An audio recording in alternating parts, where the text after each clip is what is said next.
Oral cancer প্রতিরোধে কি কি করণীয়? জাস্ট কারণগুলো যেহেতু জানি আমরা কেন হচ্ছে, সেগুলি প্রিভেন্ট করলেই হয়। কারণ আজ থেকে আমরা তামাকটা ছেড়ে দেই।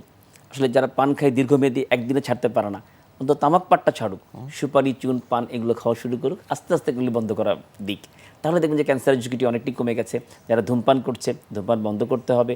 ধূমপানের পরিবর্তে যারা ই সিগারেটে অভ্যস্ত হচ্ছে, সেটাও বন্ধ করতে হবে, কারণ দুইটি ক্যান্সার তৈরি করতে পারে।